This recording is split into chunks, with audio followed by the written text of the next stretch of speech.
$250 now, $500 bid now, $250 now, $500 now, $750 bid now, $1,000 now, $1,250 now, $250.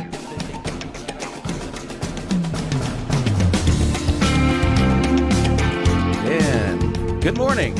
Good morning and live from Lincoln Center at the intersection of the North Dallas Tollway and the LBJ Freeway. I am honored and excited to have a friend from a long time back, and that would be the great American actor, Burton Gilliam. Good morning, Burton. I'm so proud to be here. Thank you for having me. Well, we've been trying to get this thing scheduled for a while. We have been talking about it for a while. That's right. And we're live, so we've got folks. There'll be folks tuning in from all over the world. We're pretty all over the world. Oh, absolutely.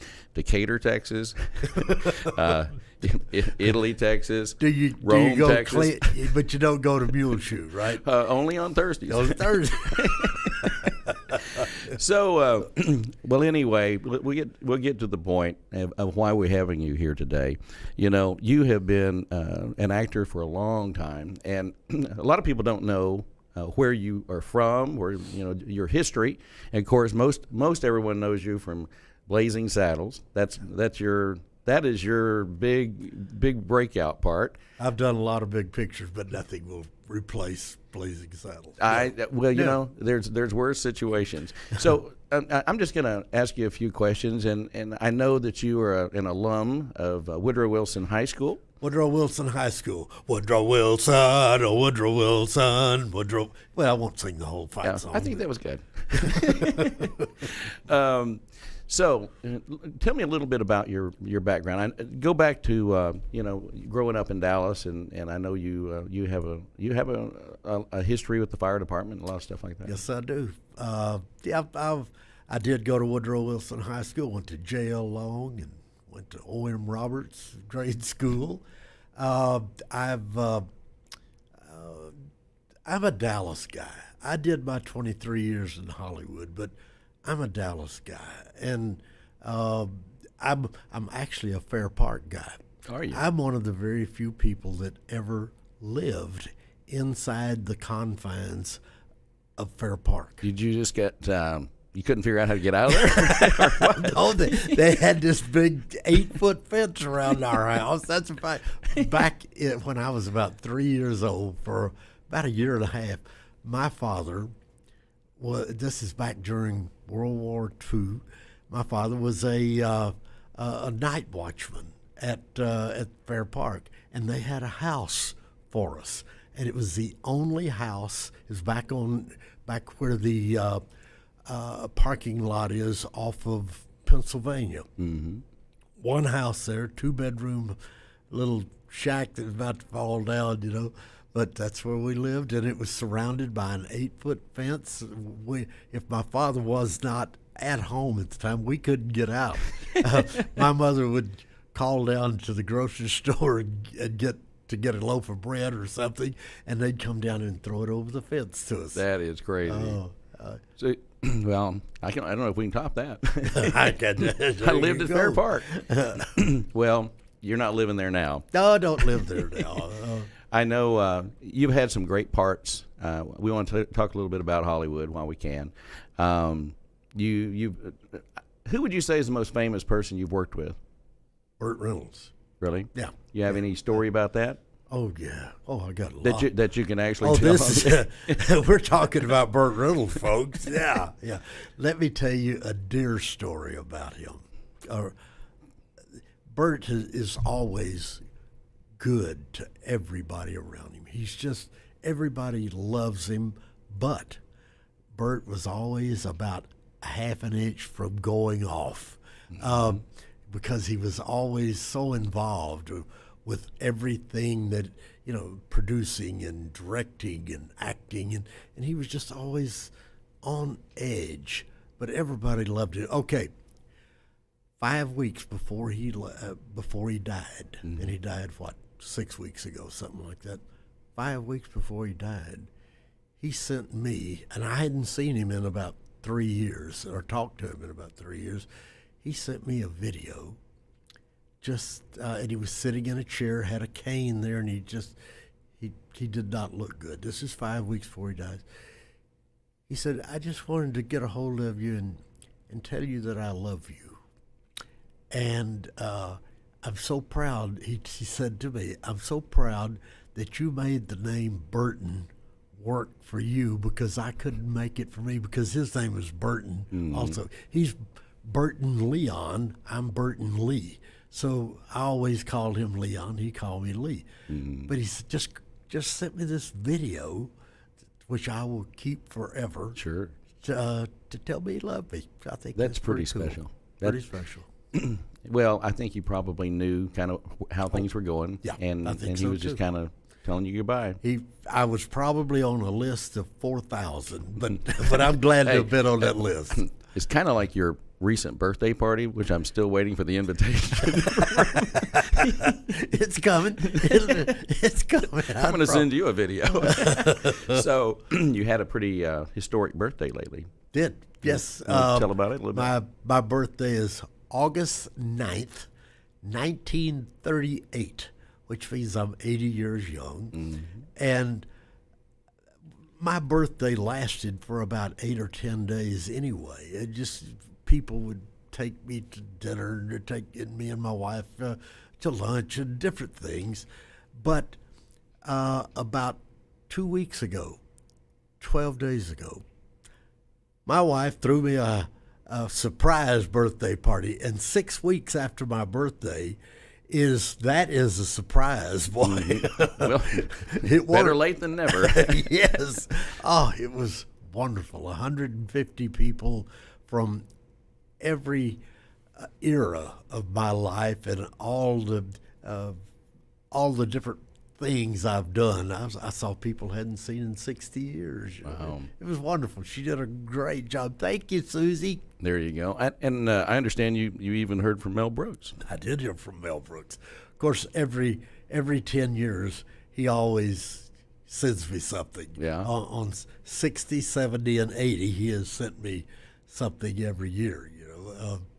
That's pretty cool. Yeah.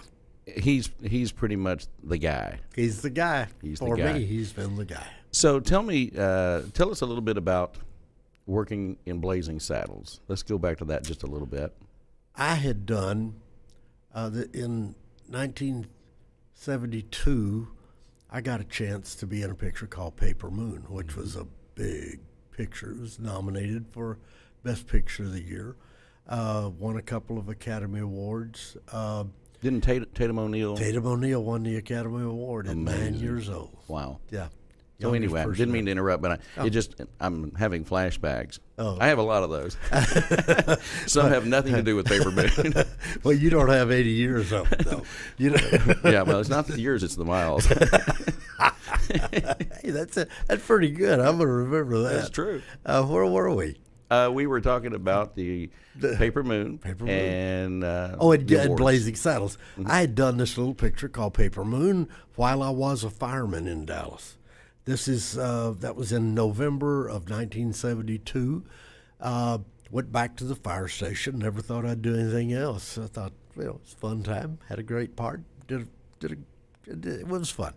And then 3 months later, in February, I got a phone call at the fire station. And when you're at the fire station, you answer the phone. You say, "Fire Station 39, Burton Gilliam speaking," and this guy says, "Hi, my name's Mel Brooks. I'm a writer, director, producer, actor, and I'm getting ready to do a big picture, and I want you to be a part of it." I said, "Thank you, Mr. Brooks," and I hung up. I just hung up the phone because I knew it was another fireman calling me, giving me a bad time, Well, luckily for me, he called back in about 10 minutes and talked to my captain, and I was outside. My captain poked his head out the window door, and he said, "Some guy on the phone here named Mel Brooks. Do you know him?" I said, "No," but he said, "Well, he's in movies, and he wants to talk to you." And I said, "Oh, okay." So I go talk to him, and he tells me who he is, and then I believe him, And he says, "I want you to be in my picture. I saw a rough cut of Paper Moon last night, and talked to Peter Bogdanovich, the director, about you, and he said hire you." And I said, "Well, I'd like to, but I don't have any vacation time coming. I've used it all up." He thought that was funny. Yeah, I'm tired of I can't get off. Yeah. So he said, well, he convinced me to come out and talk to him, and I thought I was just going to get a little free ride out to first class out to see him. So I go in this, cutting it to the chase, I go in this big conference room, and there's 10 or 12 people behind a desk. I recognize one person there, and that was Richard Pryor, who was one of our writers. But Mel Brooks jumped up and jumped over the table and ran up and pinned me against the wall. He weighed about 120 pounds. Then he said, "This is the guy we want right here, right here." He's telling this to all these other people.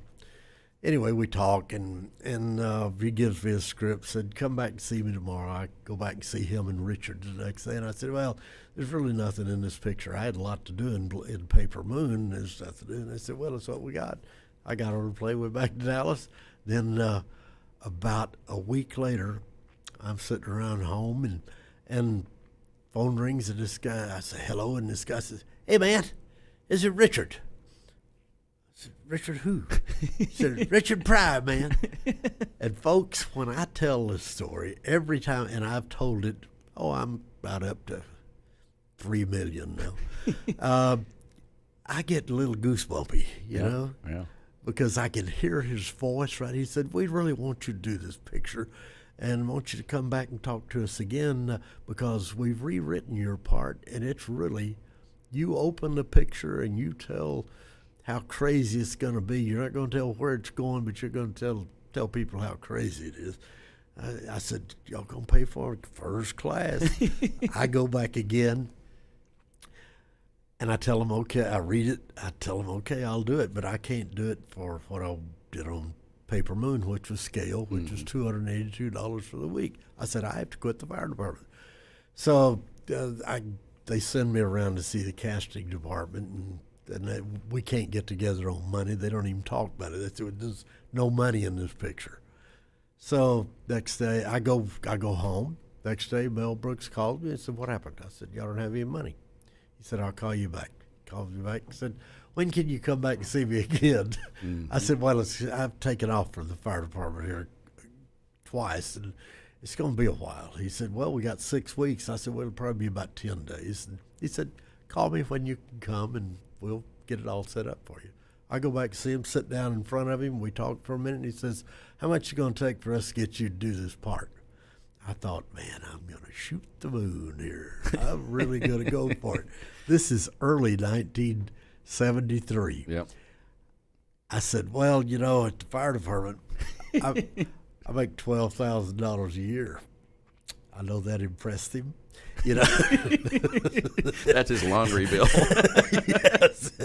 And I said that I couldn't do the picture for any less than I make in a whole year. And he said, "Well, we're giving you 3 weeks on the picture, $4,000 a week. That's fine." Mike, how much did I leave on the table? There's no telling. No telling, Yeah. But as it turned out, I had 4.5 weeks, and with overtime, made $25,000. Sweet. 2 years pay. 2 years pay, exactly, right. That'll get you hooked. That was a hook. So most people have seen Blazing Saddles, and I will tell you, if you haven't seen it, you have to see it. I bet I've seen Blazing Saddles 50 times, and if it comes on, you can't. It's one of those movies You got to watch part of it. You're going to yeah. watch. Yeah. You're going to stop. Yeah. Who did you enjoy the most working with on that picture? Well, Alex Karras and I lived together. I did the first 2 days at the Universal Sheridan. He said, "Hey, you drove your car out here. I don't have a car, but I've got a 2-bedroom apartment over here that someone gave him every time he came to Los Angeles." And he said, "Why don't you come over and stay with me? It won't cost you anything, and we'll have the car." And I said, "Oh, boy, that's great." Alex was great. He was Mongo. Famous Detroit Lion. Yeah, oh, yeah. And, he had done about a year and a half before that. He had done Paper Lion. Yeah. About the. Oh, yeah, I remember that with Plimpton. It made him a George Plimpton. Yeah, George Plimpton. Yeah. So, anyway, Tight. Alex and I were great friends, but Slim Pickens and I became Tight. inseparable. Yeah. We were just Well, you're kind of cut from the same cloth. exactly. Yeah, because Slim said, "You just kind of follow me and watch kind of what I do, because it's worked for me, and you just do what I do." And so I did. And Slim never could say the same line twice. Right. He always said something different, and I did that, a little of that too. But his whole family and and my wife, we became great friends. That's cool. And when he passed away about 5 years ago, I was only one of 2 actors that was invited to his memorial service up in Columbia, California. Wow. Yeah. Wow. Did you ever actually live in California? Or did you? 23 years. No kidding. Yeah. So- yeah.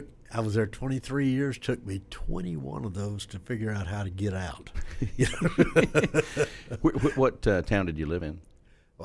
We lived in Studio City. We lived in Hollywood. We lived in Burbank. Mm-hmm. So you drank the Kool-Aid. I drank the Kool-Aid. You got that right. You're not in Dallas anymore. We were real close to NBC, and we used to go down. Johnny Carson became a great friend. And, oh, that's cool. And he'd just say, "Anytime you want to come back, come on down." And they would give us what they call taped seats. Right there on the front. Tape. Do not sit here. Burton Gilliam, go sit here. Sweet, sweet. I used to love those shows. And, we actually lived, what year did you move out there? 1973. 73. Yeah. Yeah. We moved to Orange County in 68, and we were there until about 73. Oh. And we'd had enough. Did you? Okay. Yeah. So we were in Southern California, then we went to Northern California. What city did you live in? We were in Brea. In Brea. Yeah. Which Brea at that time, I was there when they built the first McDonald's. And you knew you were on the map when you had a McDonald's. You bet. But we lived on Imperial Highway. Oh. And there was nothing between there and the city except orange groves. There was an A&W root beer stand and a department store called Zodi's. Zodi's, yeah, sure. I remember Zodi's. And then there was nothing until you got to La Habra, literally. And they had the big theater, the drive-in theater. Golly. And that's when we got to California. I remember very well going to the drive-in like the first week we were out there, because you think you're in Hollywood. you're not. You're not. You are in the orange groves back then. We were. There's not an orange grove there. And I remember the first move. It was a 2-movie deal, and it was the Wild Bunch and Kelly's Heroes. Brando and. You remember in that one, you had Ben Johnson was in it, all those guys. Yeah. Man, that's back when Peckinpah did that one. Oh gosh, yeah. Yeah. I never got to work with Peckinpah. Met him, but I'm surprised of that. I'm surprised of that. Oh boy. So, for the sake of the viewers who don't know you as well as I do, tell us a few other roles that would stand out, some movies that you've been in, some people you worked with. Honeymoon in Vegas was really big. I'm the Flying Elvis Utah chapter. Fletch was huge. It's Chevy Chase's favorite picture he ever did, and I do some really crazy stuff in that thing. And Back to the Future 3 and The Getaway, and there's 52 of them. Is that right? Yeah, 52 films. I've done probably 15 that were really, really big. Big movies. You may have missed Soccer Dog. Did you or did you go see it 3 or 4 times? I don't know that I must have missed that one. I don't know. I was probably watching Kelly's Heroes again. When you do a picture, I don't care if it's a little picture, big picture, the casting people and the director will always say, and this is going to be a big picture. It's going to be a little picture, but it's going to make a lot of money, and it's going to make a lot of noise. Mm-hmm. Soccer Dog? Can you even find Soccer Dog? I do have a copy of it. You're the one. I'm the one. So who was in Soccer Dog? a guy named Ernest something was the star of it. Said nobody. There were Really? nobodies. A lot of people they thought were gonna really hit it. This was you going to know, be their but breakout role. Never did happen. Soccer dog. Soccer dog. You'll love it. Yeah, I bet. I can't wait. I'll have to call my assistant and get one, get it pulled up. So you went out, you lived out there for about 23 years. Yeah. And then And I met my wife there actually. You did? After I'd been there about almost a year, and right after I moved out in June of '73, and I met. Do you remember Robbie Benson? Mm-hmm. Sure, sure. I remember that. What was that movie? What was his big basketball movie? You and yeah, I, it you was and I, his. I was actually. He wrote it. Yeah. Oh, did he? I was actually going to North Texas at that time, and I remember going to the movie and seeing that movie. He wrote it while he was living with me. I met him doing a pilot up in San Francisco in '73, and met his parents, and they said, "Well, Robbie's going to be graduating from high school this summer. Could he come out and stay with you for a while?" Wow. Here I was, 34 years old, and I got this kid living with me, 33 years old, and he was just the nicest kid, good kid, who was going at that time with Glennis O'Connor, who was a girl that was about to make a move, and she was a pretty good little star for a while. Mm-hmm. But Robbie lived with me for about 6 months, and I loved him, but he drove me crazy. He was on the phone all the time. Glennis lived about 3/4 of a mile from us. They could just, hey, why don't I meet you down at McDonald's, and or not McDonald's, not Burger. What's the other one? The In-N-Out? No, golly, the first one ever was in Burbank, California. Oh, really? What? Was it like Big Boy or something? Big Boy, Bob's Big Boy. Yep. I said, why don't y'all just meet at Bob's Big Boy? Do you realize that you and I were probably just a handful of people here that know anything about Bob's Big Boy? Yeah. I just love their little guy standing out holding the hamburger. That's right. And there's one that, right there near Hollywood, right there off the freeway. Oh yeah. So that's where everybody stopped. Yeah. They filmed They filmed quite a few things there. Oh, they did. Yeah. You bet. Yeah. Well. So Big Boy was where they meet. It was great, and I remember hearing that they were Kip's Big Boy here, Yep. Mm-hmm. But you could go in and get a hamburger and fries and a drink for 85 cents. Mm-hmm. Of course, that was back in the late 60s. Sure. Oh, I remember. Yeah. I remember.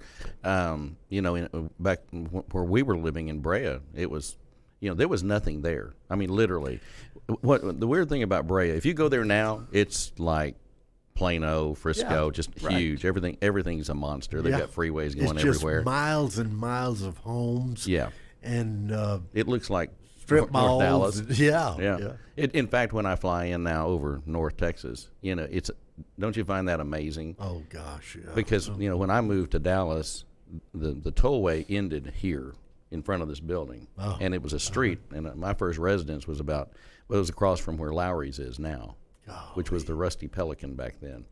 And you could walk across the street. And, all the car dealerships used to be right here. People forget that we had Ewing, Buick, and all those things, Parkway, Pontiac, all that was right here. Now they're all gone. And it's amazing to me how disposable buildings and everything is. They became, cause they were gone. They're gone. And it's, I haven't been in this building right here in about 20 years, and this building is probably 25 years old, something probably like that. Older. Maybe more. Probably longer. Yeah. That's what's amazing now is, as you know, by becoming younger all the time, it's the buildings. I remember when they built them. And now it's like, well, that building's been there 35 years. I'm going, really? Nice. Do you know where the Meadows building is? Sure. That, when you got out of downtown, that was the tall building, and it was probably 8 stories on or Central, something. on and Central I guess Expressway. it's still there, but it's surrounded by. Well, that's where the Cowboys headquarters was. Right there. Yeah. You just drive by. Isn't it weird how you have a feeling when you drive by something like the Dallas Cowboys. I mean, that was a big deal. Everybody knew that's where the Dallas Cowboys were. Now look at the Dallas Cowboys. Yeah. They're like a city. That's right. It's crazy. So you've been doing a lot of spokesman work. You've worked with a lot of dealerships and things of that nature. In fact, when the National Auctioneers Association came to Dallas, or Addison and Dallas about 3 years ago, I had you come out and you represented yourself quite well and worked with the crowd, and they loved having you there. You know, I don't know how many pictures you took that night, but you I highly recommend anyone that is looking for someone, a celebrity, that can come out and interact well with their clientele, whether you're a corporate, a business, if you've got some type of a conference going on and you want some entertainment. Nobody's better than you because you've got that personality. I mean, I got hired to go to New York. I don't know. This has been 35 years ago, probably, to work for a real estate auction company in Hop Hog, New York, on Long Island. Hop Hog, yeah. Of course, Hop Hog. Hop Hog. Yeah, I can't spell it, but I've been there. And I asked the guy. He wanted an entire Texas crew, all men from Texas, all in Western wear. He wanted us to wear our boots, and we weren't wearing hats, but we were doing the boot thing. And I said, and so what is the purpose? Is some kind of a new male dance troupe or something? And they said, no, we like the personality of the people from the South and people from Texas. They just have the right attitude, and they don't come across with the Eastern accents and that kind of mannerisms, and they like the Southern charm, and we charmed them out of a lot of money for real estate. You know, I was a boxer for many years, and I was pretty good. Yeah. Set records that won't. Yeah, I think I've seen some pictures. But I loved getting up in front of 10 and 12,000 people and having them all clap for me, because I know they were clapping for me. They were clapping for that other guy. They were pulling for me. Yeah. I thought they were. Well, hey. And that was my stage. I loved it when they raised my hand, said, "This is the winner," you know. And so when I just transferred that to in front of the camera, and I've been able to transfer that to just talking to people like you're talking about, you know. And I want to tell you, my mom and dad would be so proud of me, but they'd really be surprised. They'd say, "Where did that come from?" You mentioned Johnny Carson. Yeah. What there's conflicting stories about Johnny Carson. I don't even know why I'm going back to this. He was a conflicted person. Well, and I did watch. I was always watching Johnny Carson. Of course, at night that's what you did. We all watched the greatest of them all. There'll never be another. And I've been to the studio and back when it was the way it was, and just a brilliant guy, but man, had a personal life that was a mess. Oh gosh! But a great drummer, you know. I mean, Buddy Rich and him were best friends, and he loved to do magic tricks. He was a magician. And he was pretty good at it. Yeah, he was. Yeah. Now was he from Nebraska? Somewhere in Nebraska, yeah. I can't remember exactly. Yeah. But I just, you were there during the golden era, I think, of Hollywood. I think it was pretty much the golden era, too. Yeah. Yeah. You were very fortunate. You're blessed. Let me tell you how I met Johnny Carson. Okay. When the first time I went out to see Mel Brooks, got on an airplane out here at Love Field, Braniff Airlines. Yep. And that was back when you could get on an airplane that held 150 people. There might be 40 people on it. Mm-hmm. Guy got on with me, and he had a orange suit on and a white shirt and chains all around his neck. He's a white guy. and we never said a word to each other till we got off the airplane. We were waiting for our bags. He said, we started talking. He said, "What do you do?" I said, "I'm a fireman." He said, "What are you doing out here?" I said, "Well, I'm going to see a guy named Mel Brooks about a picture." And he said, "Mel Brooks?" I know Mel Brooks. He said, my name's Bud Robinson. Bud Robinson was Doc Severson's manager. Really? But Bud Robinson's office was right next door to Johnny's. So we talked, and he took me over to the studio. Wow. Because he lived 3 blocks from the studio. And he said, hey, why don't you come to the show tonight? I said, oh, okay. He said, well, I'll have tickets for you if you want to bring somebody. But I didn't know anybody. And went to the show that night, and Bob Hope was on the show. Met Bob Hope. And of course, I met Johnny, and Johnny liked me, you know. I know he did. So, But you're likable, see. Uh, There's a lot of people that aren't likable. and I've heard some stories about that, too. but I love Johnny, you know. Well, Johnny was Johnny. So that's how I met him, through Bud and Doc. And Doc was we lived in the same neighborhood. Mm-hmm. And Doc's still going. he's still going. Yeah. You know, I my business partner, Scott Swinson, at the time, this has been probably, gosh, I don't know, 10 years ago. 10 years ago, we were doing an auction down in San Miguel de Allende for the poor children. It was with the Arts League. You know, about 20% of San Miguel is expatriates from the United States. So they basically created an art community. Sure. And so we go down there to do this auction. And so that night we landed, we went out just to have, you know, drinks and hang out. And we went in this little bit, I guarantee you that the bar we were in probably wasn't any bigger than this whole studio right here. And there's Doc Severinsen playing. Really? With about 30 people in the room. Doc Severinsen and all these young guys. He always keeps young people around him now. Wow. And so we thought that was pretty cool. And Wow. But then what was even cooler than that, the next night, he's our celebrity for our auction. Oh, really? So he lives there. He lives in lives San there Miguel. now? Yeah. Is yeah. that Or he right? keeps a second home I there. didn't know that. Yeah, but he looked just like Doc Severinsen. Oh, is yeah. that right? Oh, well, there's only one Doc Severinsen. Yeah. Oh, he was so good with he was good with people. Real good guy. You know, Johnny could if you didn't get on his good side right now, Right. you never did get on it. Yeah. You know? He was quick. Yeah, that's right. Yeah. Well, first impressions. Yeah, exactly. Oh, that's great. Well, we've got a little bit of time left.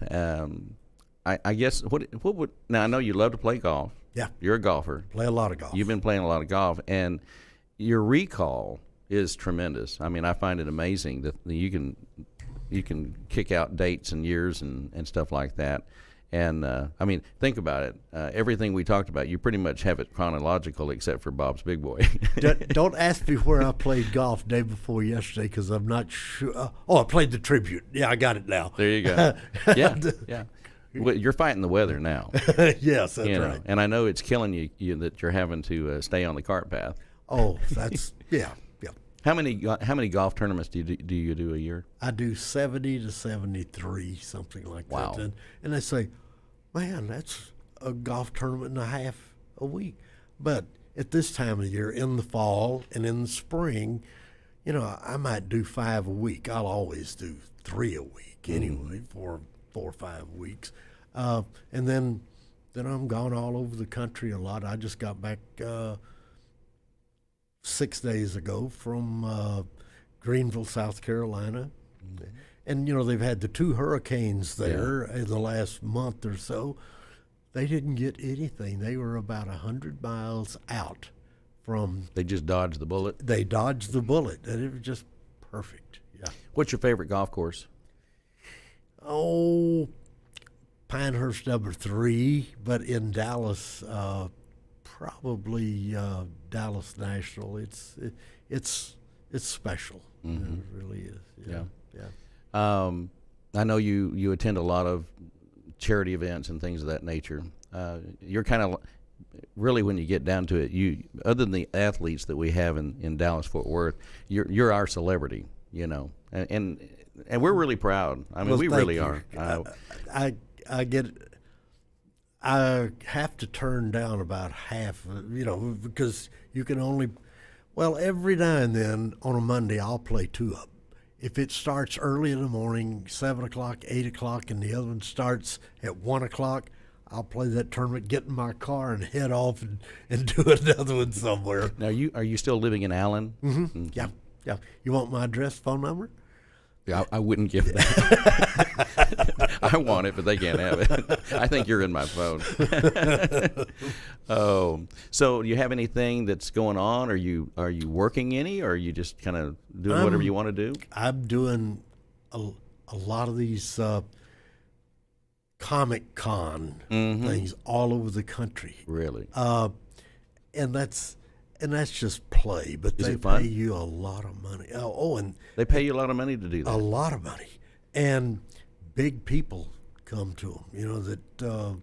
The big stars, the big guys. Yeah, and because of Blazing Saddles, I'm right there at the top with those guys because everybody wants to get a picture. They want to talk about Blazing Saddles, and they want to talk about Mel Brooks and all the other people. It's so I do a lot of that, and of course I do about 50 commercials a year. So I think the first time that you and I met, you wouldn't remember it because you meet so many people, but I did an auction. It was Ducks Unlimited. It was in Frisco. I do remember it. Everybody in that place had a gun. I swear, that's a fact. And we were on the ice. I don't know if you remember that. They put plywood down over the Star Center. That's there. right. Yeah, and that's been quite a few years ago. And that was the first time I ever did what I'm going to tell you about. I do this probably 20 times a year now at different events. I'll to raise money for whatever charity. I'll say, hey folks, how would y'all like to see me do the very first scene of Blazing Saddles? All the singing and dancing, all the lines and choreography, and yes. Well, I'll be glad to do that, but for the charity here, it's going to cost each person $2, and they'll say, yes, but I'll say, and that's going to the charity, but we don't make change. If you just got a $20 bill, throw it out there. That night, I think we were in Frisco somewhere, so, and I did it that night, and we pulled in about $1,000, and just off of that. And gosh, since then, I've been a part of a tidy amount. A tidy amount, yeah. Wow, that is very cool. Other than Slim and Alex, what? And I know we're running out of time, so I'm kind of pushing it a little. Oh, we can do another couple of hours. We got it's hours. Okay. People around the world don't care. They don't care. No, and these guys have nothing to do. Hey, it's 7 o'clock in somewhere. That's right. That's right. So the bigger stars, Gene Wilder, Cleavon Little, those guys. How was that working with those guys? I loved everybody on the show. Gene was a very quiet guy. He had his nose in a book all the time, read a script, but he was so helpful. He'd say, nobody would tell me what to do. They'd say, think about this, think about this. And everybody was helpful. Madeline Kahn, there's a real story. When we did Paper Moon together, yep. And when we finished, I was finishing on a Saturday night. She finished the night before, Friday night, and she had to get back to New York on a late night flight. She came across the hall at the hotel we were staying in, knocked on my door, and gave me a hug and said, "It was sure nice working with you. Had a great time." She turned around to leave, and then she walked back. She said, "You and I are going to work together one of these days. I know it." I said, "I'm going back to the fire department." She says, "I don't care. You and I will work together one of these days." 4.5 months later, we're doing Blazing Saddles. Wow. And she had nothing to do with it. I mean, she just intuitive. Yeah. She just knew. Oh, yeah. She She was a late blooming flower child. Well, and yes. Well, and she was fun. Oh God! And young Frankenstein. She made yes. Frankenstein. she was something. Oh God! And she was Mel Brooks' favorite actor or actress to ever work with. He just loved her. Oh, she was so good. So how old is Mel now? 92. 92. Yeah, Wow. and if we called his office right now, Yeah. he working. might even answer the phone. He will be in the office, I guarantee you. Wow. But he might just answer the phone too. Keeps him young. Keeps him young. When he answers the phone, though, he'll say, "Hello," because somebody might say, "I'm trying to reach Mel Brooks." He'll say, "He's not here." Just hang up, But so he'll always just say, "Hello." You'll know if it's him or not. Yeah. So we have a signature line that's this particular show. So you want to give that line from Blazing Saddles? Oh yes, I've said this line a couple of times. Come on, boys! I don't hear no singing. And then the rest of that would be, when you was little guys, you sang like birds. Now you're big guys. How about a good old big guy work song? Something like Swing Low, Sweet Chariot. Don't know that one, huh? Well, what about the Camptown Ladies? Oh, the Camptown Ladies sing this song. Da-da-da-da-da-da. There you go. Thank you very much.